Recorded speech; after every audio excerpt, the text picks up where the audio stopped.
In this week's episode, I'm joined by Christian Harris, founder of Kindred Keynotes.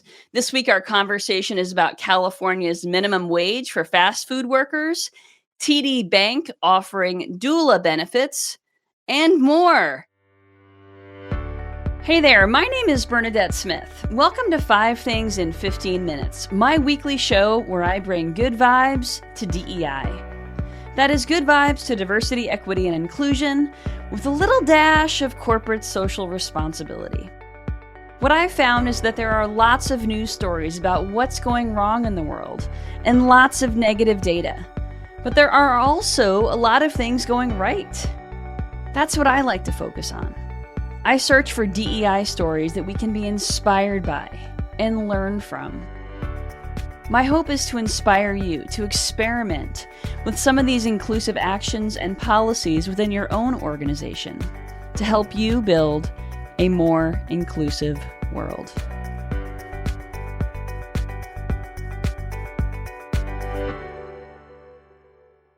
Let's get started. Christian, will you please introduce yourself and tell the world a little bit about you?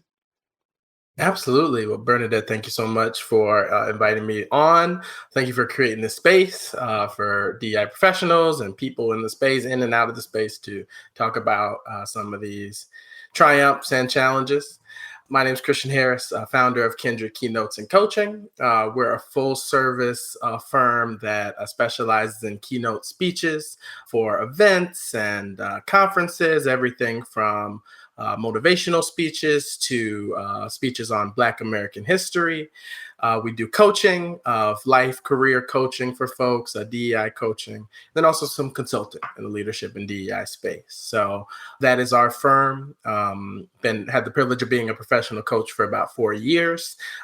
Really doing keynote speaking my whole life. And anything I've gotten paid to do, those are the 2 areas that I enjoy the most, get the most out of. And so just excited to be building a business around that and just have such a passion for DEI and seeing a more equitable world that it's just a kind of perfect fit. And so I'm at a pretty good place in my life professionally to be doing what I love to do. I love it. That's great. You know, I've been an entrepreneur for almost 20 years and there's nothing like it. The freedom of it is wonderful and we get to really make a difference in the world. So thank you so much for joining me today, Christian. You know, I'm a keynote speaker as well. So what's your favorite topic? What's your favorite thing to talk about? Yeah, it's a really good question. I think for me, it's interesting putting it in the terms of favorite, but because it's not always enjoyable, but I do get a lot out of it and love it. But still talking about my ancestors and kind of what they overcame, what they achieved, what they endured, what they built, what they contributed to the world, reminding myself of that and reminding people of that too. We sometimes focus so much on their tragedies and not the triumph, similar to the theme of this podcast, I'm realizing now. But highlighting that for folks and reminding them just how powerful that lineage is very special to me. Definitely my favorite thing. And it sounds like it's really deeply connected to your sense of purpose in this work as well, which is something I love talking about is what's in it? Why are we doing this? Because Right. I think people need to be connected to that in order to stay the course. Absolutely. Absolutely. It's one of the reasons I named it Kindred. I put Kindred Keynotes and Coaching was to remember my ancestors at all time, my family, and my descendants as well. So. That's awesome. Do you mind or do you care to share a little bit about your ancestry or some of the triumphs that you are proud of from your family, if you'd like? I would love to, actually. So my dad's done an extensive amount of genealogy work, and he can trace our lineage back to 1807, a man named Fountain Blackwell. I sometimes wonder if he called himself Fontaine, or it's spelled like Fountain, but sometimes wonder if his people around him called him Fontaine, but I'll never know. But it was Fountain Blackwell, we call him, born in 1807 in either Virginia or Georgia. We actually have his death certificate says one thing, and then another marriage certificate says something else. So we're not quite sure on that, and I'm guessing he was probably unsure. But Fountain actually was born in 1807, lived to be a free man in 1865, and we have a card of him, his voter registration card. And so sometimes I think about him to be so wronged by this country for so many years as an enslaved person, and then to come out of it and still want to participate in the democracy, still want to be a part of making this nation better, just gives me a lot of hope, a lot of days, gives me a lot of energy to keep fighting. And there's a lot more of I could unpack even that we've learned about his story, but I think about Fountain a lot and what he had to have overcome. That's amazing. And I just got goosebumps hearing about Fountain. Christian, thank you so much for sharing that. Would you mind sharing, besides your ancestry and your lineage, and which I think is beautiful, what else in this work is giving you hope? I know you were recently part of the Brandon Johnson for mayor campaign here in Chicago, so perhaps that's part of it. But I would love to hear what's giving you hope. Definitely.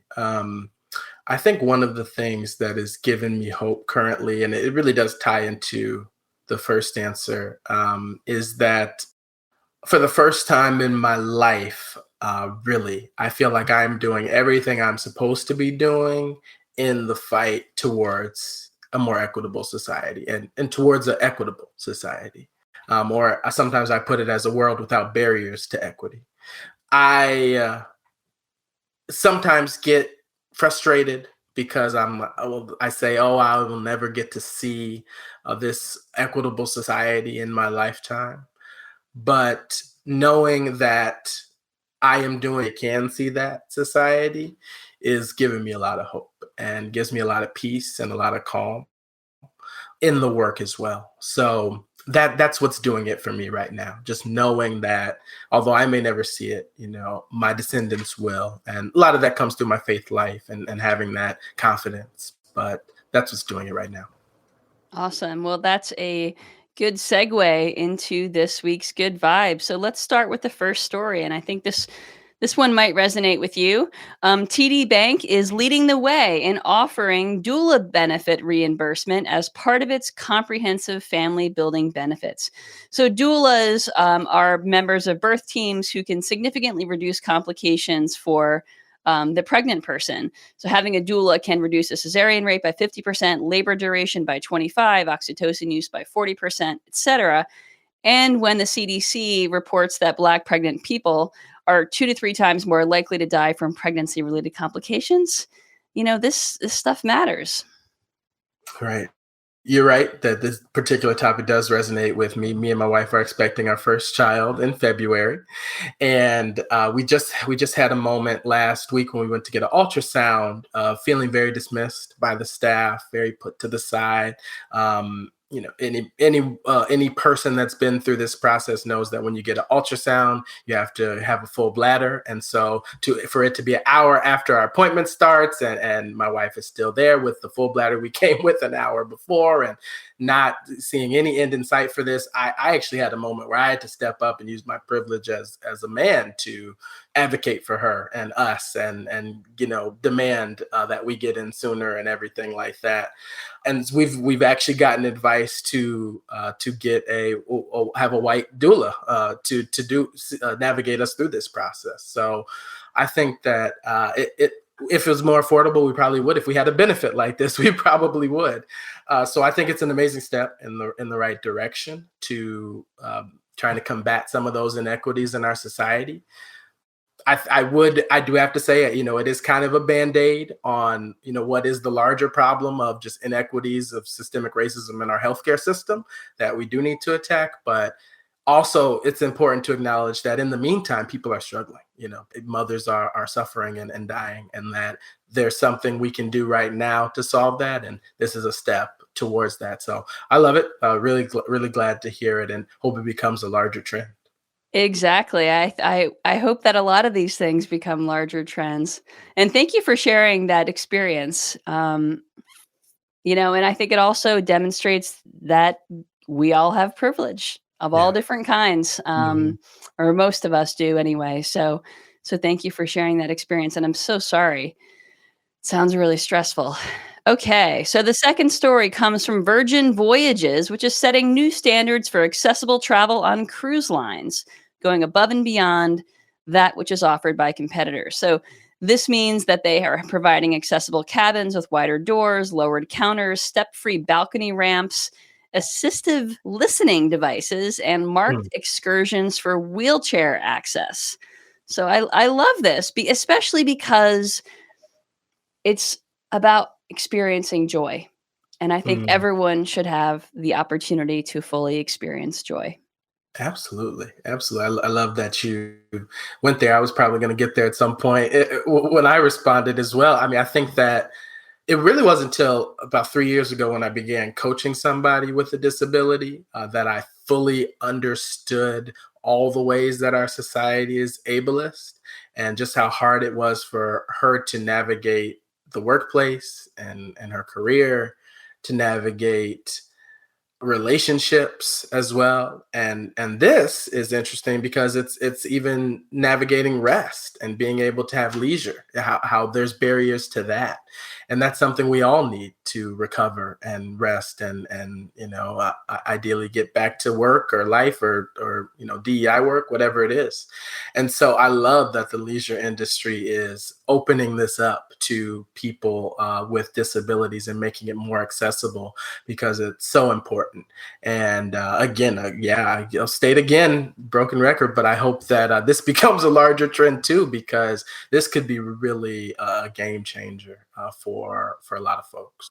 Absolutely. And you know what? Let's just name it. I'm sure Virgin is doing this because they're going to attract more people with disabilities and their wallets, right? Of Mhm. course, there's a business incentive here, like there is for many of these stories. But, I'll take that trade off if it means that more people are able to enjoy, as you put it, rest and recovery. Absolutely. Okay, the third story this week comes from New York State, which has officially recognized Lunar New Year as a public school holiday. Governor Kathy Hochul signed legislation amending the education law to include Lunar New Year, providing students a day off to celebrate their cultural heritage. This is beautiful. Yeah, yeah. Isn't this cool? I mean, I think I'm thankful to say this is a trend of becoming more accessible, more inclusive with our holidays that we celebrate in this country, allowing more people to have the time and space to reflect and appreciate their culture, having others be able to learn and appreciate that culture. It really is special, and getting closer to the melting pot we've always claimed to be, but really that mesh of cultures and appreciating those cultures is it's a beautiful thing. So I'm excited for the people that probably fought for this for many years. I can't imagine this just happened overnight. So fought for this for many years, and I really hope that they're able to appreciate their culture in new and different ways. And I love what you said about this helping other folks learn about this culture, right? Because I think that's what's a beautiful thing is we'll start to see, I would imagine we'll start to see this becoming more of a discussion in classrooms, especially at younger ages and as they start to learn about why is school closed, right? I think it's a really, really beautiful thing.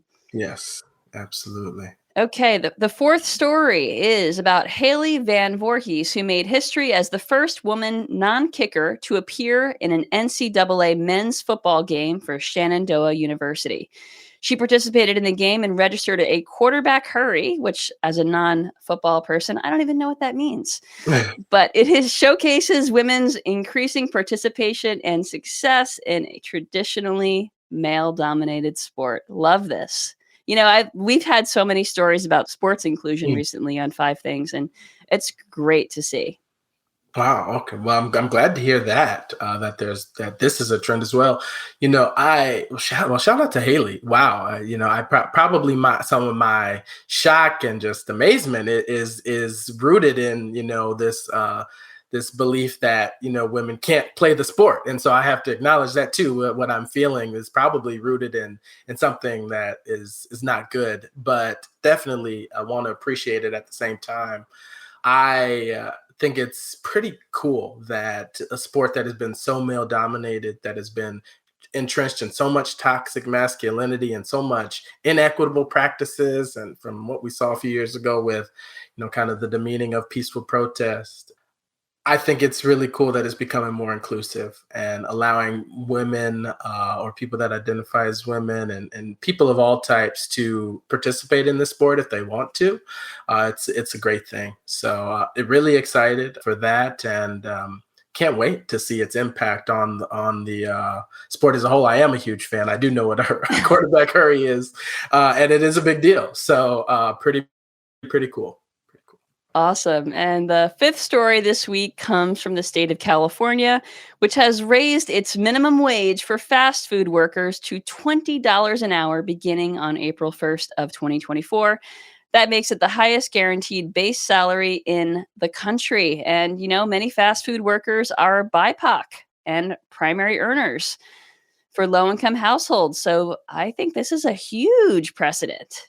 Absolutely. And thank you for mentioning that last piece, because it is easy to forget, that a lot of times we're just in this American capitalist mindset that, oh, that's just a job you work at in high school and then you move on. No, right? Like people work there for their entire careers. And so, yes, it is an amazing step towards the income equality I know so much of us want. I'm so glad that it's passed. And I think it's a win anytime working class folks are able to earn more. I've long been a believer and an advocate that we can't minimum wage our way towards income equality, that it will take a more comprehensive approach of removing some of the burdens off individuals and families like healthcare, childcare, elder care, even looking at universal income. But nevertheless, people right now are earning more money. I hope that allows them to do more of what they want to do more of what they need to do for themselves and their families. And that's a very good thing. And love to see it. We need to do all we can to chip away at the racial wealth gap in particular. So yeah, I take all of these little victories towards that as a win. So, fast food workers, undervalued, underappreciated, and certainly underpaid. So, $20 an hour when the federal minimum wage is $7.25 is, that's really meaningful. Yes, I agree. All right, Christian, what is the best way for folks to get in touch with you? Definitely. You can check out our website. We have 2 domains. It's either kindredkeynotesandcoaching.com or kindred-kc.com. Find out more information about our services, book a discovery session on whether it's consulting, coaching, or keynote speaking. And that's probably the best way. I'll give my email address as well, christian@kindred-kc.com. It's another way to contact me. And add me on LinkedIn. Check in with me, follow kind of some of the updates. I've just recently started posting more regularly. So reach out to me there too. And I'm just kind of in this phase of trying to meet with everybody, have coffees and talk with them. And so definitely would be more receptive than you think to just meeting up or having a virtual meeting. So yeah, excited. Well, as someone who met up with you for coffee, I think we probably talked for an hour and a half or 2 hours really effortlessly. It was a delight. So folks, connect with Christian. He's a wonderful guy. And this week's call to action is about a language primer for Latino Heritage Month. So some folks are confused. Is it Hispanic Heritage Month, Latino Heritage Month? What's the right word? Is it Latine? Is it Latinx? What is the language we should be using? We will be including that in the show notes and in the comments here on LinkedIn. Thank you so much for joining me today, Christian. It has been a delight having you here, and I hope you have a great week. Thank you so much. You do the same. And thank you again for this opportunity. My pleasure. Folks, if you don't already get the 5 Things newsletter, you can subscribe at 5thingsdei.com. Have a great week. Thank you for listening to 5 Things in 15 Minutes. I hope you found yourself inspired by at least one of this week's stories. If you did, would you mind sharing it with a colleague and leaving us a review on your favorite podcasting platform? And if you don't already get my 5 Things newsletter, join at 5thingsdei.com. I'm Bernadette Smith, and I'll see you next week right here for 5 Things in 15 Minutes, bringing good vibes to DEI.